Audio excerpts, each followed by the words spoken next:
పోలీసులు మీ పని మీరు సరిగా చేసుకుంటే మాకు పంచాయతీ ఎందుకుంటుంది. మేము పోయి ఆవులు ఏడున్నాయి ఏడకొస్తున్నారని చూడాల్సిన బాధ్యత మాకెందుకు వస్తుంది? చట్టాన్ని ఇంప్లిమెంట్ చేయాల్సినటువంటి మీరు ఒక వర్గం పట్ల చూసి చూడనట్టు ప్రవర్తించడం వల్లనే ఈ రకమైనటువంటి ఇబ్బందికరమైనటువంటి పరిస్థితులు వస్తా ఉన్నాయి. పేరుకు రోడ్ల మీద చెక్ పోస్టులు పెట్టాం, మేము చెక్ చేస్తా ఉన్నాం, మేము చూస్తుండగా మీరు ఎందుకు వస్తారు? మేము వస్తాం సార్, తప్పకుండా వస్తాం. ఎందుకు వస్తామంటే చట్టం ఏం చెప్తుందంటే పోలీసు వాళ్ళు గారు ఎవరి ముందర ఏదైనా నేరం జరిగితే ఆ నేరం జరగకుండా కాపాడాల్సినటువంటి బాధ్యత ప్రజలందరి మీద పౌరులందరి మీద ఉందని భారత రాజ్యాంగం చెప్తుంది. అదే పని చేస్తున్నప్పుడు ఇటువైపే కేసులు పెట్టి ఎంతసేపు మమ్మల్ని మౌనంగా ఉండమని మమ్మల్ని ప్రేక్షక పాత్ర వహించమని అడగడం అనేది పోలీసులకు తగదు. నిన్న రాత్రి జరిగినటువంటి సంఘటనలో కావాలని ఉద్దేశపూర్వకంగా ఈ ప్రాంతంలో హిందూ చైతన్యం కోసం పనిచేస్తూ చాలా కాలం నుంచి గోరక్షణ కోసం పనిచేస్తున్నటువంటి రాజారాంని భౌతికంగా నిర్మూలిస్తే ఇక మాకు సమస్యనే ఉండదు, అడిగేటోడు ఉండడు అనేటువంటి రీతి లోపల కత్తులతో దాడి చేసేందుకు ప్రయత్నించి దొంగనే దొంగ దొంగ అని అరిచినట్టు వాళ్ళే ముందుగా పోలీస్ స్టేషన్ పోయి మా ఇళ్లలోకి వచ్చారు, మా స్త్రీల చేతులు పట్టుకున్నారు. ఇది మా సంస్కృతి కాదు. మేము అట్లాంటి తప్పుడు పనులు ఎప్పుడు చెయ్యము, ఎప్పుడు చెయ్యలేదు, భవిష్యత్తులో కూడా ఎవరు చెయ్యరు. కాబట్టి తప్పుడు కేసులు పెట్టి ఇంకా మళ్లీ మమ్మల్ని రిమాండ్ చేయించాలనేటువంటి ఆలోచన ఏదైతుందో దీన్ని తీవ్రంగా మేము ఖండిస్తా ఉన్నాం. జిల్లా పోలీస్ యంత్రాంగం కూడా తప్పుడు కేసులు పెట్టినటువంటి వ్యక్తుల మీద చర్యలు తీసుకోవాలి, రాజారాంకి తగు భద్రత కల్పించాలి, ఆ ప్రాంతం లోపల పోలీస్ పికెట్ ఏర్పాటు చేయాలి. పోలీసులే పోయి సాజిద్పూరాతో పాటు ఇతర కాలనీలలో మీరే కవాతు చేసి ఎక్కడెక్కడైతే గోవుల్ని బంధించారనేటువంటి అనుమానం ఉందో, ఫిర్యాదు ఉందో వాటన్నింటినీ మీరే ముందు ఇన్స్పెక్ట్ చేయాలని చెప్పి మేము జిల్లా పోలీస్ యంత్రాంగానికి చెప్తా ఉన్నాం. పోయినసారి మెదక్లో బక్రీద్ పండుగకి 25 మంది హిందువులను రిమాండ్ చేసిరు. మళ్ళీ ఈసారి అట్లాంటి పంచాయతీ జరుగుతూ ఉన్నాయి. మాట్లాడేటువంటి వాళ్ళ గొంతుల్ని నొక్కాలనుకునేటువంటి ఆలోచనని తీవ్రంగా ఖండిస్తా ఉన్నాం. పండుగలు జరుపుకోవడాన్ని మేము వ్యతిరేకిస్తలేం, మత సామరస్యాన్ని పాటించడాన్ని వ్యతిరేకిస్తలేం. కానీ ఉద్దేశపూర్వకంగా కొంతమంది వ్యక్తుల మీద భౌతిక దాడులు చేసి హిందూ మతం గొంతు నొక్కడం అనేటువంటి ఆలోచన ఏదైనా చేస్తే ఖచ్చితంగా దానికి శిక్ష తప్పదు, దానికి బదిలా కూడా తీసుకోక తప్పదని చెప్పి ఈ సందర్భంగా వారిని హెచ్చరిస్తా ఉన్నాం. జిల్లా కమిషనర్ ఆఫ్ పోలీస్ గారికి ఒకటే నా రిక్వెస్ట్, ఎక్కడైతే సెన్సిటివ్ ఏరియాస్ ఉన్నాయో, ఎక్కడైతే గతంలో గొడవలు జరిగిన ప్రాంతాలను ఐడెంటిఫై చేయించారో దయచేసి అక్కడ సాయంత్రం నుంచి పోలీస్ పికెట్ ఏర్పాటు చేయాలి. ప్రజల హార్మోని దెబ్బతినకుండా చూడాల్సిన బాధ్యత పోలీసుల మీద ఉంటుంది. మీతో కాకపోతే చెప్పుండ్రి, మేమే అక్కడికి పోయి వాలంటీర్స్ గా పనిచేస్తామని చెప్పి ఈ సందర్భంగా జిల్లా పోలీస్ యంత్రాంగాన్ని సూచిస్తాం. Thank you.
కొంచెం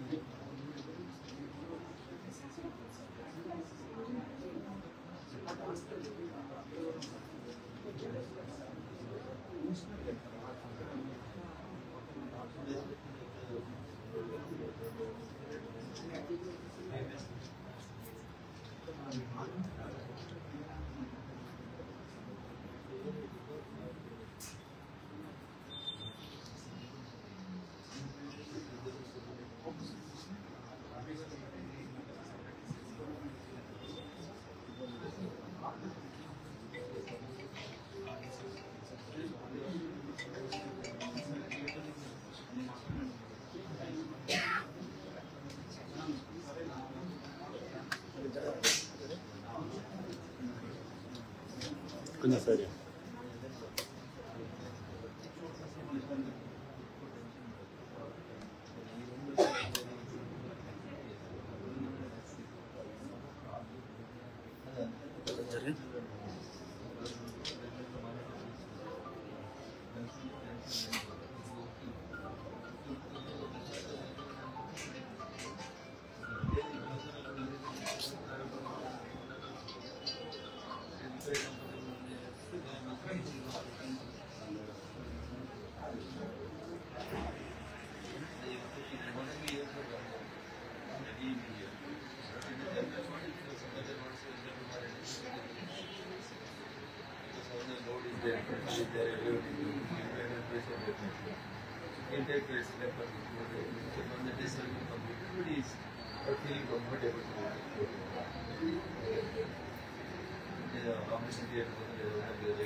బయట